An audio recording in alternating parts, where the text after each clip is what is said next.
Assalamualaikum warahmatullahi wabarakatuh. Bagaimana anak-anak? Masih semangat? Baiklah, pada pertemuan kali ini kita akan membahas persamaan reaksi. Ada dua topik yang mau kita bicarakan di pembahasan persamaan reaksi. Yang pertama adalah rumus kimia. Kemudian yang kedua, sesuai judul kita, yaitu persamaan reaksi. Rumus kimia ini adalah lambang dari suatu molekul senyawa. Jadi kalau dulu kita mengenal ada lambang unsur, yang kita kenal dengan tanda atom itu, lambang molekul senyawa, itu adalah rumus kimia. Ada dua macam rumus kimia, yaitu rumus molekul dan rumus empiris. Rumus molekul itu maksudnya adalah rumus kimia yang menunjukkan jumlah atom-atom yang terdapat pada satu molekul senyawa. Sebagai contoh ini, glukosa itu rumus molekulnya C6H12O6. Kalian perhatikan ini cara menulisnya ini ya. Ini angka-angkanya harus ngelantong begini. Nanti kita bicarakan sendiri. Apa itu artinya? C6H12O6 itu artinya dalam satu molekul glukosa itu terdapat 6 atom C, kemudian 12 atom H, dan 6 atom oksigen. Contoh yang kedua, asam sulfat itu rumus molekulnya H2SO4. Jadi nulisnya harus begini ya, jadi harus yang angka ngelantong ini harus ngelantong, tidak boleh kita tulis sejajar. Apa ini artinya? Artinya bahwa dalam satu molekul asam sulfat itu atom hidrogennya ada 2. Kemudian atom belerangnya ada 1. Terus atom oksigennya ada 4. Itu maksud dari rumus molekul. Yang angka-angka tadi itu ada yang kita sebut sebagai indeks, kemudian ada yang kita sebut sebagai koefisien. Agar lebih jelas kalian perhatikan ini. Kalau saya nuliskan 3Al2SO4 3 kali. Ini ada angka yang saya tulis sejajar, angka 3 ini. Kemudian ada yang ngelantong, 1, 2, 3 ini ya.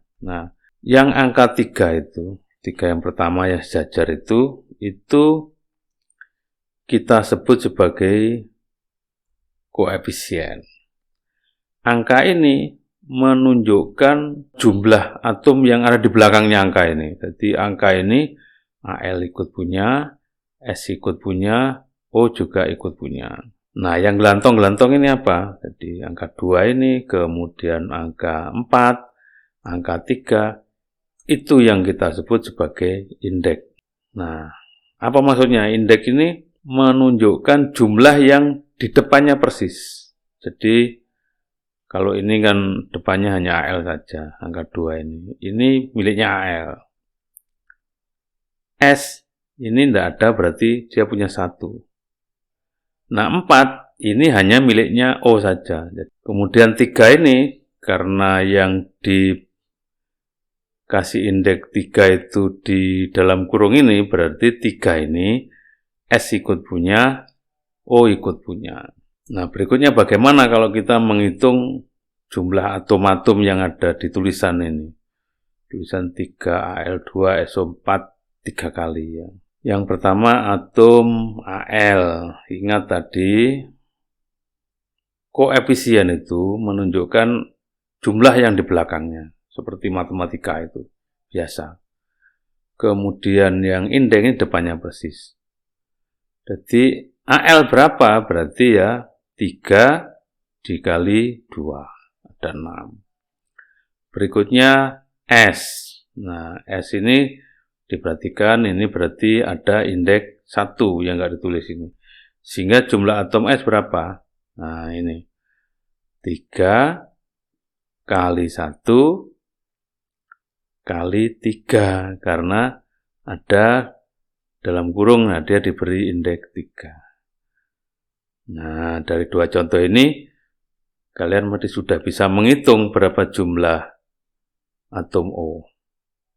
Silakan dihitung berapa. Baik, atom O-nya adalah 3 kali 4, ini kali 3. Jadi ada 36. Nah, kesimpulan kita, bahwa kita menghitung jumlah atom itu dalam satu tulisan begini, dalam satu tulisan rumus kimia begini, ini nih, nah ini yang harus kalian perhatikan, bahwa menghitung jumlah atom itu caranya adalah koefisien dikali indeks. Itu rumus molekul. Yang berikutnya adalah rumus empiris. Nah, kamu perhatikan lagi contoh yang tadi. Glukosa itu C6, H12, O6. Ingat artinya atom C-nya ada 6, atom H-nya ada 12, atom O-nya ada 6. Itu kalau ada rumus glukosa seperti ini. Nah, rumus empiris ini apa? Rumus empiris ini adalah rumus kimia yang menyatakan perbandingan terkecil jumlah atom-atom yang terdapat dalam satu molekul senyawa. Nah, sekarang perhatikan glukosa tadi. Glukosa tadi itu rumusnya C6H12. 6 itu artinya C-nya ada 6, H-nya ada 12, O-nya ada 6. Nah, kalau masing-masing atom ini kita buat perbandingannya, kita dapatkan seperti ini. Nah, ini. Bahwa atom C dibanding atom H dibanding atom O itu ada 6 dibanding 12 dibanding 6. Karena harus perbandingan terkecil, ingat perbandingannya harus terkecil. Maka, supaya dapat terkecil, nah kita bagi dengan angka yang paling kecil. Ini berarti dibagi 6. Hingga hasilnya 6 dibagi 6 itu 1, 12 dibagi 6 ada 2, nah ini 1. Artinya apa? Berarti C-nya di glukosa itu ada 1 bagian. H-nya ada 2 bagian, O-nya 1 bagian. Sehingga rumus empirisnya kita tulis ini. Jadi kita tuliskan CH2O. Itu rumus kimia. Berikutnya adalah persamaan reaksi. Apa maksud dari persamaan reaksi ini? Persamaan reaksi ini adalah bahasa tulis dari reaksi kimia atau perubahan kimia. Ingat, perubahan kimia atau reaksi kimia itu perubahan yang menghasilkan zat baru. Nah, yang harus kita perhatikan pertama adalah tanda yang kita pakai. Nah, tanda dari persamaan reaksi. Ada 2 yang umum kita pakai. Sebenarnya ada 3, tapi yang 1 ini jarang kita temukan, tapi yang umum 2 ini. Yang pertama adalah 1 anak panah ke kanan. Ini artinya apa? Reaksi itu berlangsung 1 arah ke kanan. Ini ada yang nyebut dengan reaksi berkesudahan, ada yang nyebut dengan reaksi irreversibel. Kemudian yang kedua, ini 2 anak panah, yang 1 kanan, kemudian yang 1 ke kiri. Tidak boleh dibalik loh ya, ke kiri dulu, tapi harus ke kanan dulu baru ke kiri. Itu mengandung arti bahwa reaksinya ini berlangsung 2 arah, ke kanan dan ke kiri. Ada yang menyebut reaksi dapat balik, ada yang menyebut reaksi reversibel. Nah, yang satunya yang saya sebutkan tadi, yang ketiga itu adalah panah begini dicoret. Itu artinya apa? Reaksinya yang ke kanan ini tidak bisa berlangsung. Itu tanda ya. Jadi nanti yang sering kita temui akan ada dua tanda ini. Di panah satu, berkesudahan atau dapat balik. Nah, yang berikutnya, kita nuliskan zat-zat yang terlibat di reaksi itu. Yang bereaksi, kita tuliskan di sebelah kiri tanda panah. Jadi saya ulangi, zat yang bereaksi itu kita tuliskan di sebelah kiri tanda panah. Itu biasa disebut dengan pereaksi atau reaktan. Kemudian zat hasil reaksi itu ditulis di sebelah kanan. Nah, biasa kita sebut dengan hasil reaksi atau produk. Nah, kita nulisnya pakai rumus kimia tadi atau pakai tanda atom kalau yang bereaksi dalam bentuk unsur. Jadi atom, kita tanda atomnya itu yang kita tuliskan. Tapi kalau senyawa, nah rumus kimianya itu yang kita tuliskan. Rumus molekulnya, bukan rumus empirisnya. Nah, yang berikutnya, dalam setiap kita nuliskan persamaan reaksi, ini yang harus diperhatikan ya. Ini harus betul-betul diperhatikan ini. Itu jumlah atom di sebelah kiri harus sama dengan jumlah atom di sebelah kanan. Karena atom-atom yang di sebelah kiri itu nanti kalau reaksi kimia biasa, itu akan muncul lagi di sebelah kanan. Ingat dulu, menurut teori atom Dalton, salah satunya yang dianggap paling hebat yaitu pada saat teori ini menjelaskan reaksi kimia ini hanya terjadi karena pelepasan dan penggabungan atom-atom. Sehingga atom yang di sebelah kiri nanti akan muncul lagi di sebelah kanan. Nah, itu harus sama jumlahnya.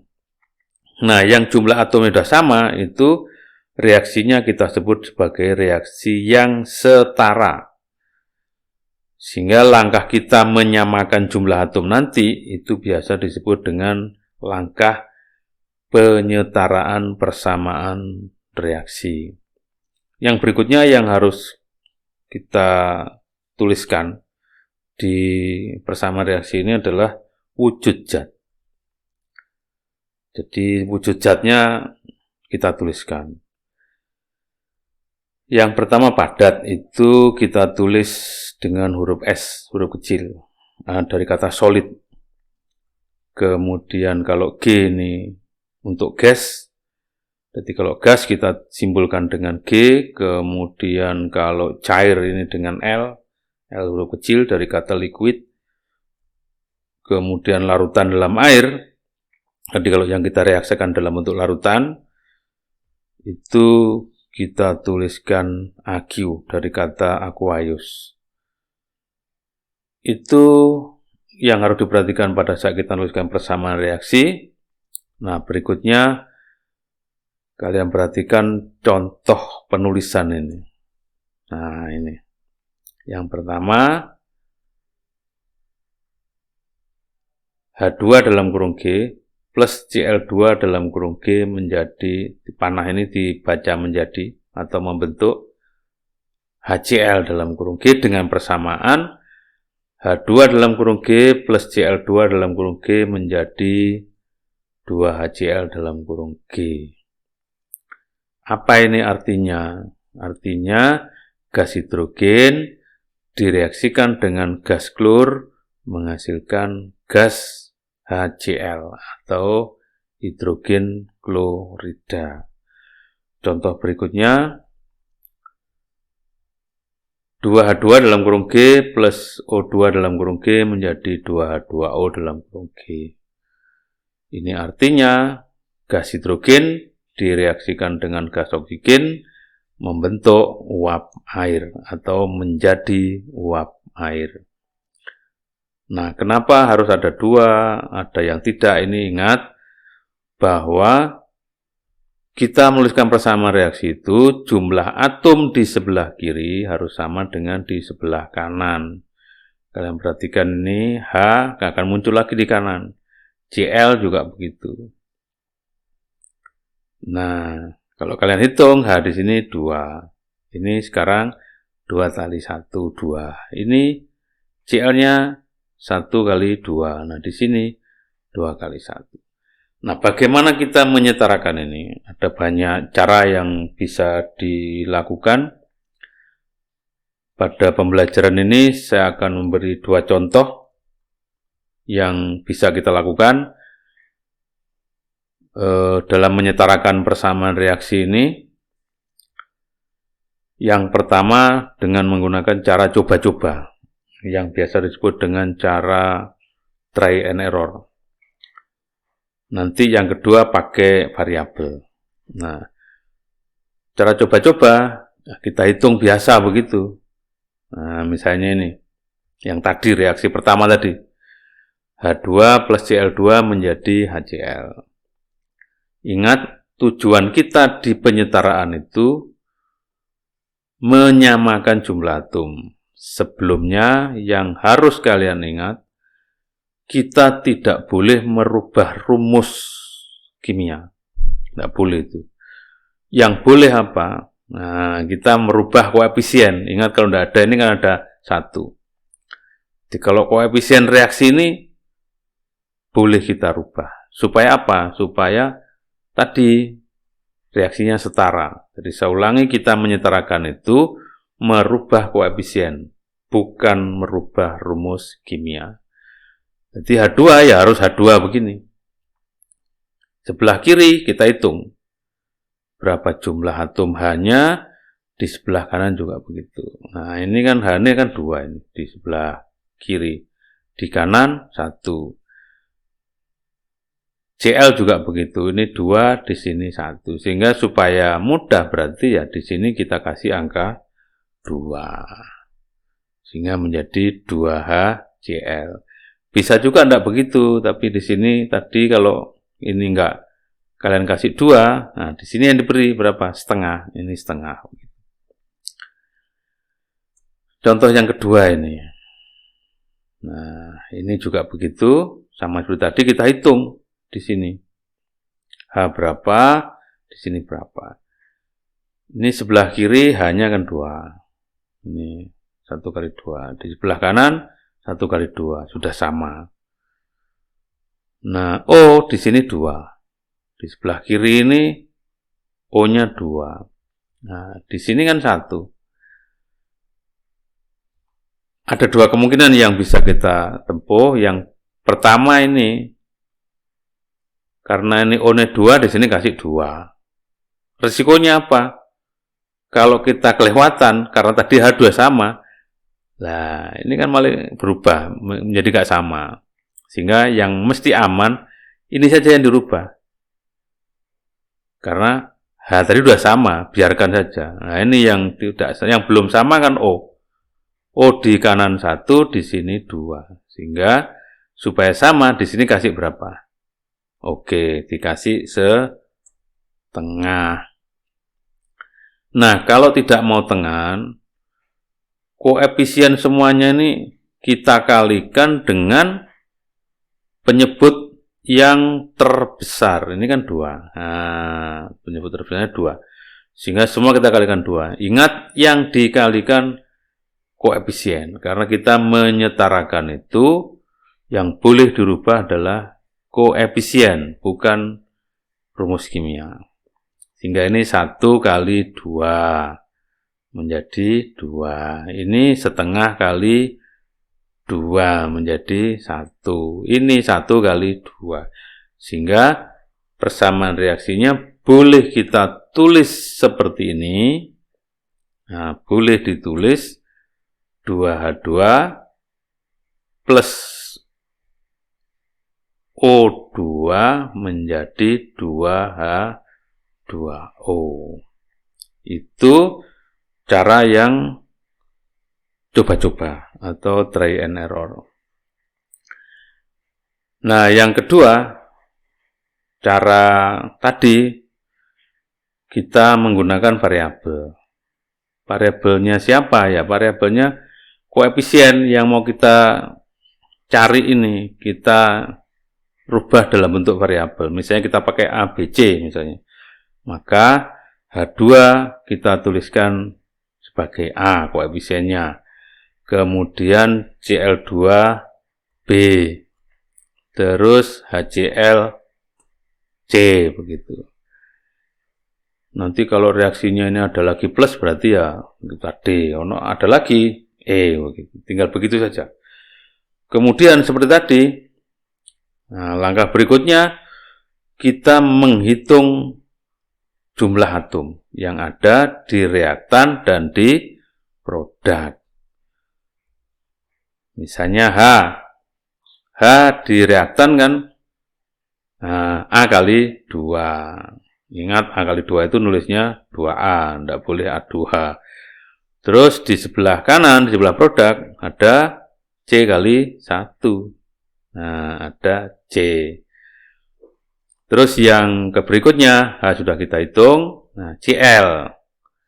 Coba silakan dihitung dulu. Cl-nya sebelah kiri berapa? Di sebelah kanan. Oke, berarti Cl-nya di sebelah kiri 2B, di sebelah kanan ada C. Nah, ingat tadi prinsipnya atom-atom yang sama antara reaktan dan produk itu jumlahnya harus sama. Sehingga yang kita miliki karena seperti ini, maka 2A akan sama dengan C. Nah, 2B juga sama dengan C. Jadi seperti ini. Kita punya dua persamaan sekarang. 2A sama dengan C dan 2B sama dengan C. Nah, penyelesaian bagaimana? Supaya gampang, salah satunya ini kita misalkan. Nah, misalnya yang kita misalkan A. A kita misalkan 1. Tadi kita punya 2A sama dengan C. Kalau A kita misalkan 1, maka yang kita dapatkan seperti ini. Jadi 2A sama dengan C tadi. Sehingga 2 kali 1 sama dengan C. Berarti C-nya ada 2. Nah, persamaan yang kedua, tadi apa? 2B sama dengan C. Nah, kalau C-nya 2, berarti ini kan 2B sama dengan 2. Sehingga B-nya 2/2. Nah, angka-angka ini tinggal masukkan ke tadi. Nah, ke persamaan reaksi. Persamaan reaksinya tadi kan seperti ini. Nah, kita misalkan H2 itu A, Cl2 itu B, nah HClC. Karena A-nya 1 dari permisalan tadi, B-nya 1 kita dapatkan, terus C-nya 2, maka persamaannya menjadi, nah, H2 plus Cl2 menjadi 2HCl. Nah, mana yang kalian pilih untuk melatih?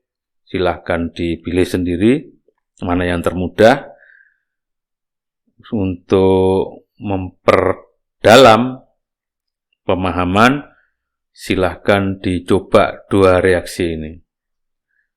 Yang pertama ini, N2 plus H2 menjadi NH3. Yang kedua, NaOH plus H2SO4 menjadi Na2SO4 plus H2O. Ingat sementara ada dua yang saya contohkan, silahkan dicoba mana yang lebih mudah menyelesaikan dua reaksi ini. Kalau ada kesulitan seperti biasa, bisa menghubungi lewat WA. Demikian anak-anak yang bisa saya sampaikan. Ada kurang lebihnya saya mohon maaf. Sekali lagi, kalau ada kesulitan bisa menghubungi lewat WA. Terima kasih. Assalamualaikum warahmatullahi wabarakatuh.